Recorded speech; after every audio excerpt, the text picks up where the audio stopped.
Hi, hello. Welcome to my next lecture on ethers, lecture number 4, which in which I would like to discuss about the properties, physical properties as well as chemical properties of ethers. So, some important chemical reactions along with the mechanism useful for IIT JEE examinations and NEET examinations also have included in this discussion of ethers and the chemical properties. Okay, shall we start the class? Okay, let us start.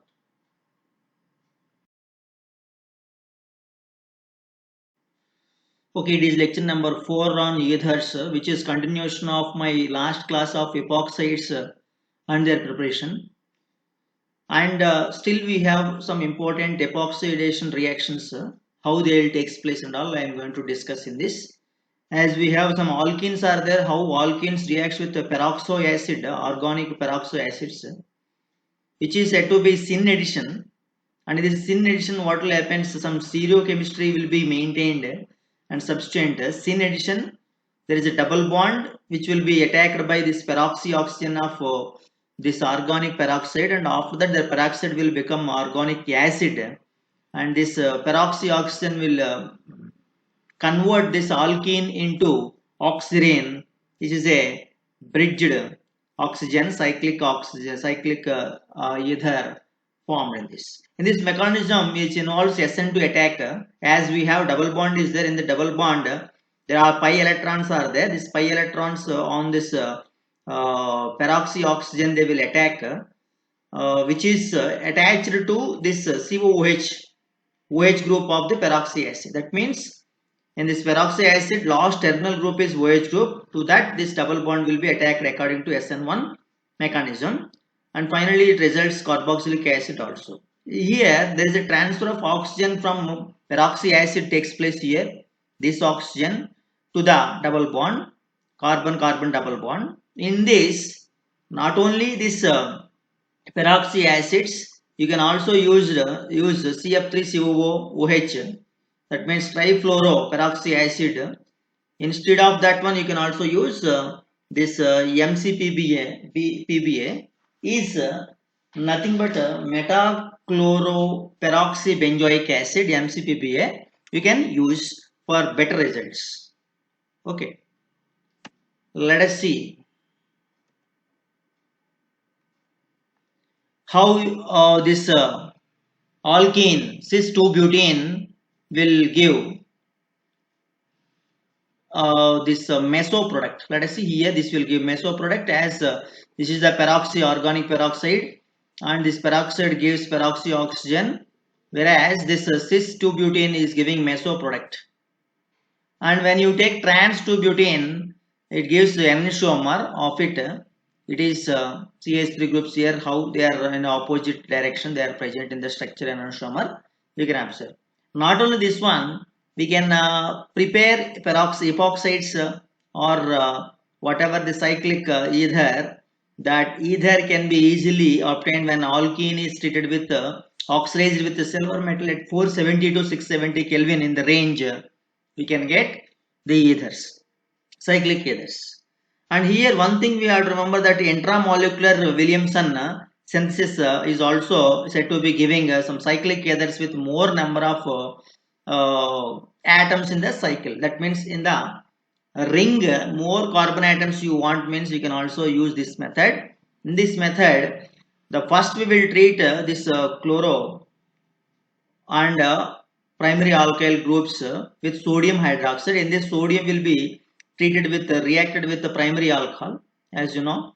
In this, OH is replaced by sodium, and we will get alkoxide. That means we'll get alkoxide, chloroalkoxide intermediate. Immediately, this chlorine will be lost by this intermediate as chloride, and automatically this ring will be closed, obtained. This is called as tetrahydrofuran. So this is also one of the most important methods of preparation of tetrahydrofuran or cyclic ethers with 5-membered ring here. Let us go to the next one. In this, we have some general physical properties of ethers are there. So not only that epoxides, when we start studying about all kinds of ethers, the simple ethers, dimethyl ether and ethyl methyl ether are said to be liquids. All others are colorless liquids. And in this case, I would like to tell one thing, that these two, whatever the two things are there, yeah, these two are gases. The all others are said to be volatile liquids with pleasant odor. Whereas we have dimethyl ether is there, diethyl ether is there, which is the most important ether in our study. Its boiling point is 34 degrees Celsius. Is a highly volatile liquid used as solvent and an anesthetic in the preparation of Grignard reagent. As we heard about, Grignard reagent is said to be prepared in the solvent called ether. So the reason is nothing but these ethers are said to be good electron donating groups working like Lewis acids, and they are sparingly soluble also in water. The reason is nothing but they are said to be having some hydrogen bonding with this water, but extensively soluble in organic solvents. Organic solvents are there like other carbon tetrachloride, benzene, other things. They are said to be extensively soluble, and the solubility is because of this hydrogen bond only. These others. So as we know, polar molecules are there in this. Because of the polarity of this ethers, they are also exhibiting some dipole moment, net dipole moment. Particularly diethyl ether is said to exhibit approximately 1.2 device is the dipole moment because of this polar nature of this ether. Okay, let us see their chemical properties, general chemical properties. After observing the physical properties, we came to know that the oxygen is playing important role in diethyl ether, and this oxygen is only the reason behind the chemical reactions of these ethers. Why? Because ether is not having any kind of active functional groups, active hydrogens. So because of this one, this oxygen in ether is said to behave like nucleophile, and this ether is said to be comparatively less reactive compared to other compounds like alcohols and phenols. And this reagent like ammonia, alkali, dilute acids, and all these things are not said to be getting affected on this ether. Why? Because in cold condition, this ether is chemically inert. They are readily not readily oxidized and reduced. The reason behind is its chemical inertness. But when we take the concentrated substances, hydrochloric acid and concentrated sulfuric acids, definitely we can understand that how ether is said to exhibit the basic nature in this study. As you know, due to the presence of lone pair, as over the oxygen, lone pair is there, that lone pair is said to be donated to the other compounds behaving like bases. So, ethers are behaving like bases when they are treated with the cold concentrated acids. That hydrogen H plus ion will be attacked on this ethereal oxygen, forms oxonium salts. So here we have concentrated hydrochloric acid is there in cold condition forms diethyl oxonium chloride. Likewise, if you take concentrated cold concentrated sulfuric acid, it will forms diethyl oxonium sulfates. It will forms. And moreover, what are the other reasons to say that the ether is basic in nature? Is nothing but ether is said to donate a pair of electrons to others. That donating pair of these electrons will be making a day-2 bond with the other Lewis acids like boron trifluoride, aluminum trichloride, and the Grignard reagent. As you know, Grignard reagent preparation is needs the ethers as a solvent. So here in this Grignard reagent, magnesium is receiving the pair of electrons from ethers, two ether molecules. Here we have shown boron trifluoride. Boron is electron deficient in boron trifluoride, which is receiving the electrons via day-2 bond formation in this. So this is the most important thing, that ether how behaves like a basic compound. Okay, let us see auto oxidation of ether by air or ozone. So with ozone or with air and the atmospheric air, ether is said to gradually convert into its ethereal hydrogen peroxides. Ethereal hydrogen peroxides are said to be explosives, and they are said to be slightly heating or rubbing. What will happen? They will get exploded. That's why what we will say that such ethers are said to be exposed to air should not be used for as solvents, solvent extraction. So to do that one, we need to conduct an experiment. That experiment is called as the reaction with ferrous sulfate in KCn's solution. It will convert this explosive ether into a red colored non-hazardous OH group compound. Okay, that is the only the solution. Otherwise, these ethers are said to be explosive in nature. So, what is the main reason is hydroperoxides are said to be removed before using the solvent extraction. Why? Because hydroperoxides are explosive compounds. Now, in this hydroperoxide, how it is formed in the presence of air? If you see, it is oxygen radical. The oxygen is attached to this either alpha carbon of this, either any one of the alkyl group attached to the ethereal oxygen forms hydroperoxide. Here this is hydroperoxide we are showing. This is the hydroperoxide.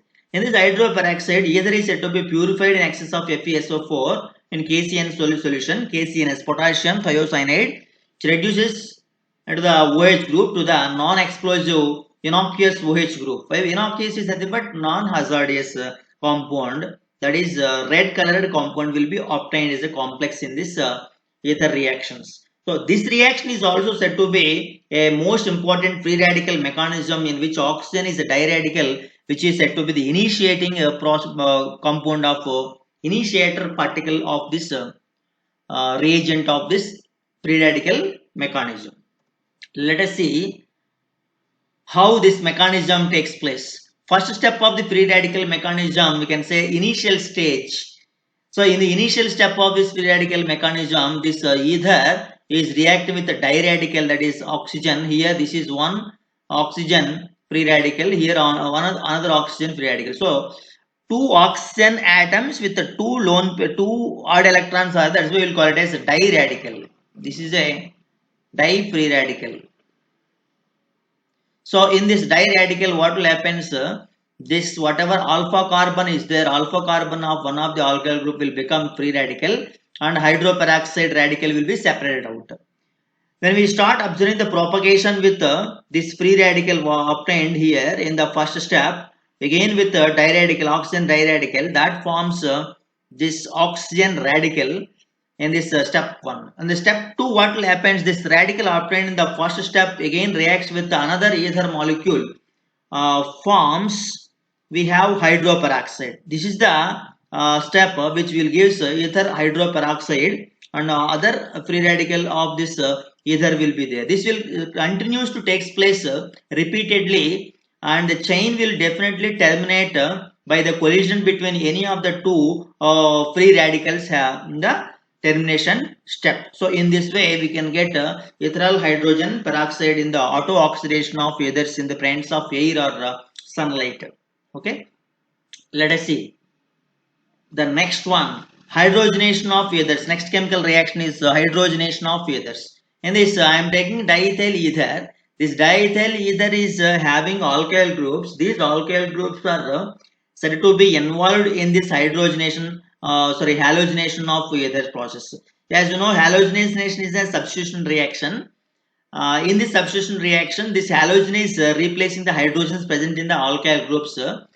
Whether it is in a dark condition, there is one product; in the light condition, another product. Dark condition, the mild halogenation takes place, forms alpha alpha dash dichloro diethyl ether. In the light condition, in the sunlight condition, what will happen? So all the hydrogens present in the alkyl groups will displaced by this halogen chlorine, forms perchlorodiethyl ether with the removal of 10 hydrochloric acids here in this reaction. So this reaction also said to be a mechanism, free radical mechanism, substitution reaction, which is readily occurred. Why? Because resonance stabilization of this intermediate is making this reaction faster and gives this halogenated product of this ethers.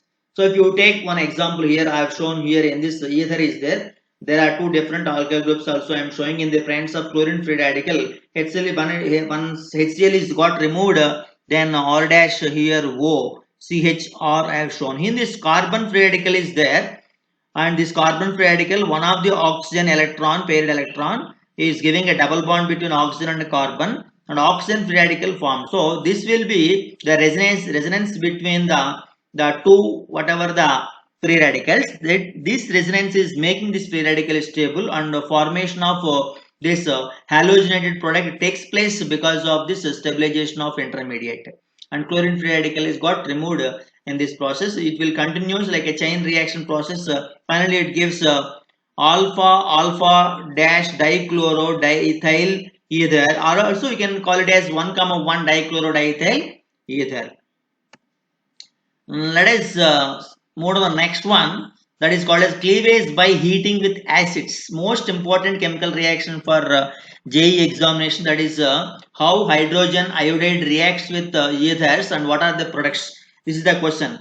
In this we can say hydrogen iodide, hydrogen bromide, hydrogen chloride. In this order the reactivity of halogen acids is there. They will break the ether alkyl group oxygen bonds in the ether, forms alkyl halide and alcohol. So once we have observed RO R dash HX, in this RX plus R dash OX I have given general reaction, and this the alcohol formed further reacts with the halogen acid, forms alkyl halide and water. This is what we observed in the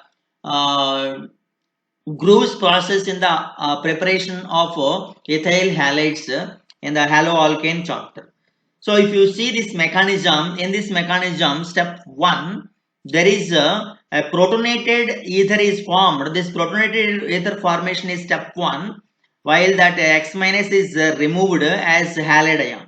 But in the step 2, there are two cases are there. The two directions means depending on the reaction conditions, this protonated ether can follow SN1 pathway or SN2 pathway. If you most cases SN2 reaction pathway takes place, if you see this SN2 reaction pathway, the halogen will get negative, partial negative charge, and in this protonated ether oxygen gets partial positive charge. Then after immediately alkyl halide and alcohol will be formed according to this process. When the protonated ether is going according to SN1 pathway, immediately this protonated ether converted into a carbocation and one alcohol. Here either protonated ether converted into carbocation and alcohol. After that this halide will be attached to this carbocation forms alkyl halide. That means there are two directions are there for this reaction after the step 1 of formation of protonated ether. Let us see an example also on this. So when both the alkyl groups are methyl groups, as I have shown R dash, both are methyl groups or primary alkyl groups, then it will follow SN2 mechanism, this reaction. And at least one alkyl group is tertiary, then the reaction follows SN1 pathway. That means for these two cases, I have shown two examples. In this in this methyl ethyl ether I have shown here. Methyl ethyl ether when reacts with hydrogen iodide, one equivalent, it forms protonated ether, and after that one halide ion is attacked. So this follows SN1 pathway, and formation of transition state also taken place here. After that a small sized alkyl group is forming alkyl halide and big sized one is forming alcohol. This is what according to SN1 pathway. When we have both the alkyl groups are either methyl or primary. But in the other case, if you see second case, if one of the alkyl group is tertiary, then it goes according to SN1 pathway. After the formation of protonated ether, this protonated ether forms a carbocation, stable tertiary butyl carbocation, and small sized alkyl group, methyl group is forming methyl alcohol in this SN1 pathway. After this tertiary butyl iodide is formed by the action of iodide on this tertiary butyl carbocation. This is what the most important thing to notice in the reaction of this hydrogen iodide with ethers. So the two examples are most important examples that we can easily understand when the question is changing according to the conditions. What might be the product? Usually that is the question asked in every examination in the comparative angle. Okay, let us go to the recapitulation of things. Today I have discussed about epoxide formation, how it takes place, as well as how tetrahydrofuran formed, general and physical properties of ethers and how ethers are also exhibiting dipole moment value of 1.18 device.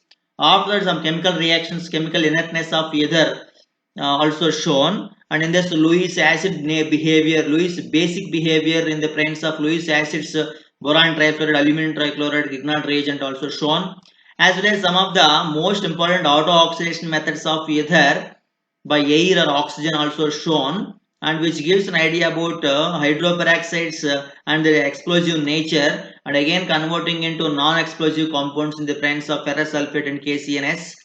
And that mechanism also shown, free radical mechanism. In the free radical mechanism, the termination takes place when the radicals are said to be joining.